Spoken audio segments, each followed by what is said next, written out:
हैदराबाद के इलाके शेखपेट में वाक़ जूही फर्टिलिटी सेंटर में जुमे की सुबह तकरीबन 5:30 बजे आग भड़क उठी। आग के शोले मुल्हिका स्टडी सेंटर और उसी इमारत के ग्राउंड फ्लोर पर वाक़ रिलायंस ट्रेंड्स शोरूम तक तेजी से फैल गए। मुकामी मीडिया रिपोर्ट्स के मुताबिक आग दूसरी मंजिल से लगी जहां फर्नीचर और दीगर सामान मौजूद था। आग ने शिद्दत इख्तियार करते ही इमारत को अपनी लपेट में ले लिया, जिससे मुकामी रिहायशों में खौफ व हरास फैल गया। फायर ब्रिगेड कैमरे ने फौरी तौर पर जाए वक़्त पर पहुंचकर कड़ी मशक्कत के बाद आग पर काबू पाया। इस वाक़े की वजह से जबरदस्त माली नुकसान का अंदाजा लगाया जा रहा है। फायर हुक्काम ने तस्दीक की है कि वाक़े के वक्त इमारत के अंदर 3 अफराद मौजूद थे और उन्हें बहिफाजत बाहर निकाल लिया गया। हुक्काम फिलहाल किसी इजाफी मकीन की तलाश कर रहे हैं जो अब भी अंदर मौजूद हो सकते हैं। आग लगने की वजह शॉर्ट सर्किट समझी जा रही है। मुकामी पुलिस मुख्तलिफ जावियों से तहकीकात में मसरूफ है।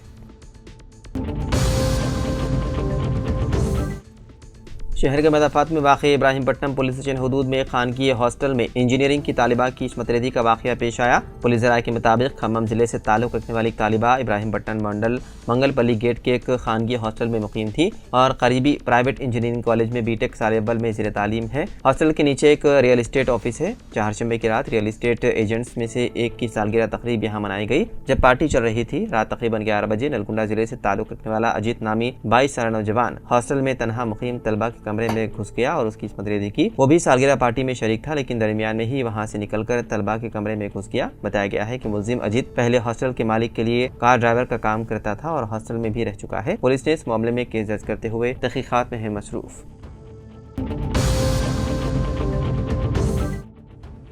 कर्नाटक के बीदर में एटीएम को लूटने के बाद हैदराबाद पहुंचे बैन रियासती लुटेरों के गिरोह ने अफजलगंज के मसरूफ तरीन इलाके में जुमेरात की शाम फायरिंग कर दी, जिसके नतीजे में ट्रैवल्स के टिकट मैनेजर जहांगीर शदीद जख्मी हो गए। शुबा किया जाता है कि कबल अज़ीं जुमेरात की सुबह इस गिरोह ने बीदर में एटीएम में रकम डालने के लिए पहुंचे 2 अफराद पर फायरिंग कर दी। दिन दहाड़े हुई इस वारदात में 2 सिक्योरिटी गार्ड्स हलाक हो गए थे। अफजलगंज वाक़े के ऐनी शाहिदीन रोशन ट्रैवल्स के मालिक रियाज के भाई मुअज्जम ने मीडिया को बताया है कि मुल्जिमीन में से एक ने रायपुर जाने के लिए उनके भाई के ट्रैवल्स से 2 अफराद के टिकट की बुकिंग करवाई थी। ये मुल्जिमीन जब बस में सवार हुए तो उनमें से एक की हरकतें मुश्तबा नजर आई। ट्रैवल्स के जरिए जाने वाले मुसाफिरीन के सामान की तलाशी ली जाती है। इस बस में कर्नाटक के पुलिस मुलाजिमीन बैठे हुए थे जो किसी और मामले में यहाँ आए हुए थे। उनके बैग की भी तलाशी ली गई। जब मुल्जिमीन से टिकट मैनेजर जहांगीर ने बैग दिखाने की ख्वाहिश की तो उन्होंने पहले रकम देने की पेशकश की। उन्होंने रकम लेने से इनकार कर दिया और बस से उतरने की हिदायत दी, जिस पर उन मुल्जिमीन में से एक ने गोली चला दी, जिसके नतीजे में जहांगीर जख्मी हो गए। जख्मी हालत में वो बस से उतर गए। उनको इलाज के लिए अस्पताल मुंतकिल किया गया। इस वाक़े के बाद दोनों मुल्जिमीन उस्मानी अस्पताल की सिमत फरार हो गए।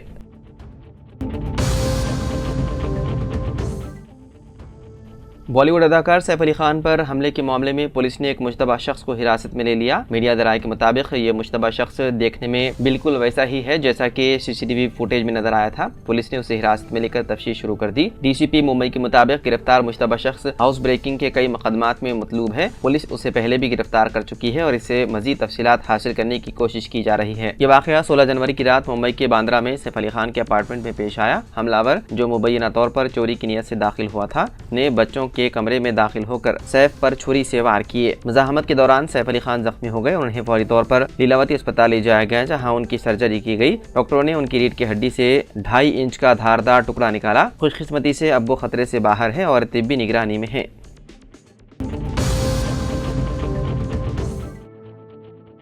मुत्तहिदा आंध्र प्रदेश के साबिक वजीर पोन्नाला लक्ष्मैया के घर में सरखे की वारदात आई पेश। तफसीलात के मुताबिक साबिक वजीर पोन्नाला लक्ष्मैया के घर में सरखे की वारदात का ताखीर से इंकिशाफ हुआ। साबिक वजीर के घर से सारिकीन ने करीब 1.5 लाख रुपए की जेवरात की चोरी कर ली। पोन्नाला लक्ष्मैया की शरीक हयात अरुणा देवी ने फिल्मनगर पुलिस स्टेशन में इस बात की शिकायत दर्ज करवाई। पुलिस मसरूफ तहकीकात है।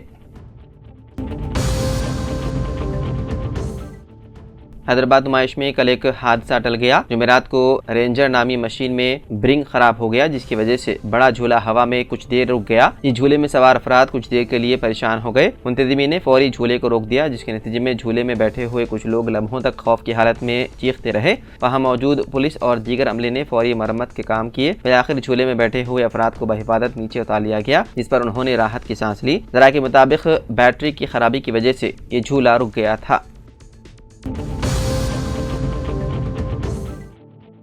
एंटी करप्शन ब्यूरो ने फार्मूला ई रेसिंग मामले में KTR और दूसरे सीनियर ओहदेदार अरविंद कुमार और BLN रेड्डी से पूछताछ के बाद रेस के पहले promoter x next zone company को नोटिस जारी करके 18 जनवरी को तहकीकात के लिए पेश होने की हिदायत दी। 25 अक्टूबर साल 2022 को फार्मूला ई रेसिंग के पहले मुआहदे के तहत सीजन 9, 10, 11 और 12 रेस के इनेकाद के लिए अखराजात एक्स नेक्स्ट जोन कंपनी को अदा करने थे। हैदराबाद में सितंबर 10 और 11 को सीजन 9 रेस का एहतमाम किया गया, जबकि फरवरी साल 2024 में सीजन 10 रेस के इनेकाद के लिए इदारे की जानिब से मई साल 2023 में जुमला 90 करोड़ रुपए की अदायगी का मुआहदा था, जो मजमूई रकम का 50% होता है। लेकिन कंपनी ने सीजन 9 में नुकसानात का हवाला देकर रकम अदा नहीं की, जिस पर उस वक्त के वजीर KTR को रकूमत अदा करने की हिदायत दी, जिसके तहत अक्टूबर साल 2023 में 45.71 करोड़ रुपए HMDA ने जारी किए। रकूमत की अदायगी के मामले में एंटी करप्शन ब्यूरो ने खानगी कंपनी को नोटिस जारी की है। बताया जाता है कि ACB से एक्स नेक्स्ट कंपनी के अलावा ग्रीनको कंपनी के मैनेजिंग डायरेक्टर अनिल को भी नोटिस जारी की गई। उन्हें 18 जनवरी को तहकीकात के लिए हाजिर होने की दी गई हिदायत।